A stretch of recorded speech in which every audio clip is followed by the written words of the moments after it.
What's good, y'all? Welcome back to the lab with another quest build. I wanted to bring y'all a blueprint to a former meta archetype that we used to see all the time in 2K, but now has been sort of obsolete in the modern era. Some would say a traditional 1990s, early 2000s big man that is going to be an absolute menace defensively, but doesn't necessarily have all the nuances of the perimeter-oriented offensive style in today's game. I wanted to cook up that traditional monster that could help out any team and doesn't need the ball in its hands offensively to thrive. This thing has shades of Charles Oakley, Dale Davis, and Derek Coleman. This is the 6'10" glass cleaning lockdown.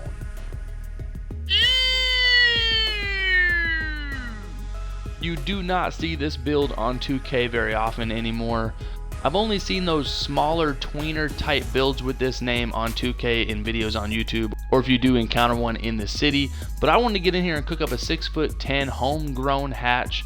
But for those of you old heads that still be running 2K, I hope you guys will appreciate what this blueprint is going to bring. So we're going to jump right in. You're going to make this at power forward or center to get this name.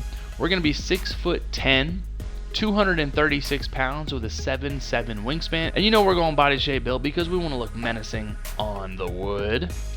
So follow along to a T to get this name, and then tinker at your own discretion in your builder. At the end of the day, you might not like this blueprint, but I'm going to be bringing you guys how to get this name. So whatever you want to do at the end of the day, it's your build. I'm just providing the blueprint. But we're going to get our close shot to a 76.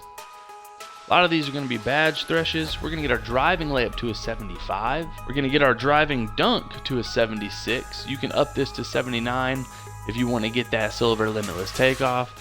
We're going to get our standing dunk to an 80. We want those big man contact dunks at 6'10". That's going to set this build apart from those other peanut builds online. And then post control, we're going to get this to an 82. That's going to be a badge thresh. It's going to give us that Hall of Fame post spin.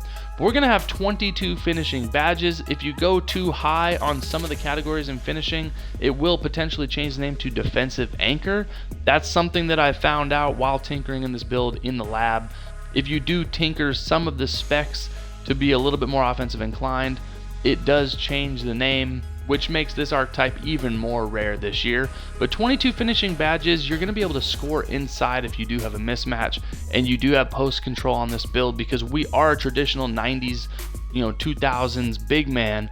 You are going to be more inside the arc on this build, getting your hands dirty, throwing your weight around, so we want to be able to finish inside and contribute inside the paint. Then going on to shooting, this is where some of you guys might want to switch to a different variant on this build, but we are going to get our mid-range to a 78, and we're going to be punting 3-ball. So if you do want to allocate elsewhere to get a 3-ball, just make sure you don't go to an 80 on either midi or 3-ball, and you can still keep this name.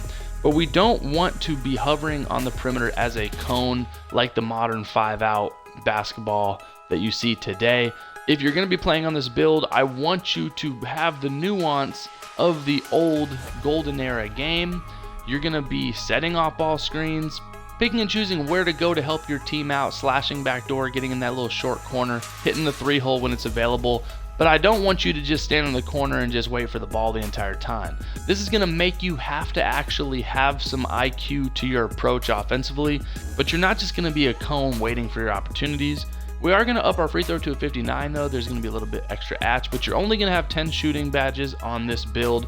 Again, if you want to tinker and add a 3-ball to this build, be my guest, but you are going to take away from other areas that make this build actually a strength. In playmaking, we're going to get our pass accuracy to a 76. It's going to give us those gold break starter. That's going to be crucial. And then we're going to get our ball handle to a 74. That's going to give us 14 playmaking badges. We're not going to be adding anything to speed with ball. You're not going to be ISOing on this build. You really got to know your role. And then you're going to be able to make passes, and you're not going to get plucked necessarily if you do have to put the ball on the floor. That's why the ball handle is nice at 74. Shooting and playmaking are not the strengths of this build, but defensively, this is where the build really shines. We're going to max out our interior defense to a 96. Max out our perimeter defense to an 80, max out our stealies to an 82, get our blocks to a 93. That's going to give us that gold anchor badge. Get our offensive rebounds to an 89, and then get our defense rebounds to a 95. That's going to give us 32 defensive badges. Now you can tinker a couple variants on this build defensively as well. If you want to drop the block down to the high 70s at that badge thresh, you can allocate elsewhere and add it towards more playmaking, or you can get a 99 defensive rebound on this build. But what this does is makes it extremely well-rounded defensively. You're going to be able to lock the paint with that 96 interior defense. You can switch out on the perimeter and guard anybody on this build. If you make this at the 3, it's actually a hybrid defender.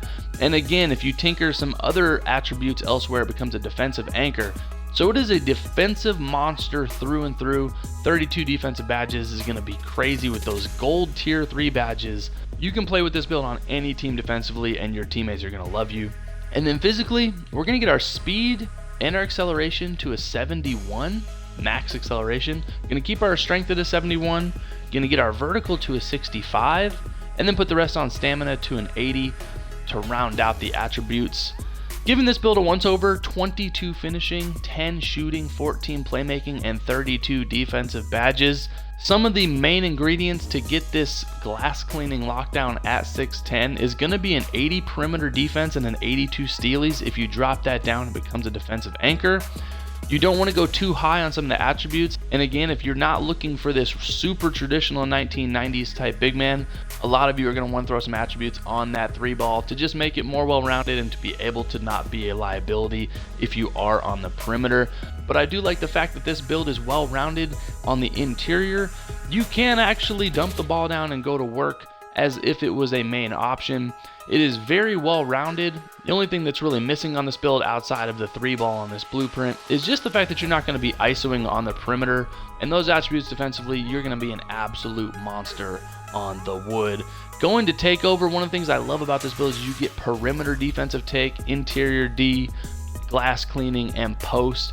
I actually like going enhanced jump shot contests and then making this like an advanced post moves, all-purpose build. It's going to shine defensively on the interior at the 4 or 5, but being able to just switch out and guard perimeter players while also being able to utilize mismatches, you're going to end up with one of the rarest names in all of 2K23, the glass cleaning lockdown.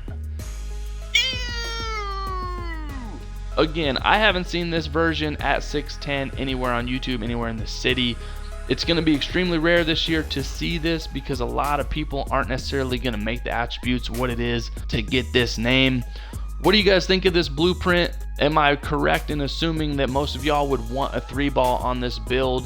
If so, what would you allocate defensively in order to get that 3 ball? Would you punt post control, or would you want certain things higher or lower? Or would you want this build to just go all in defensively because that you are an absolute goon?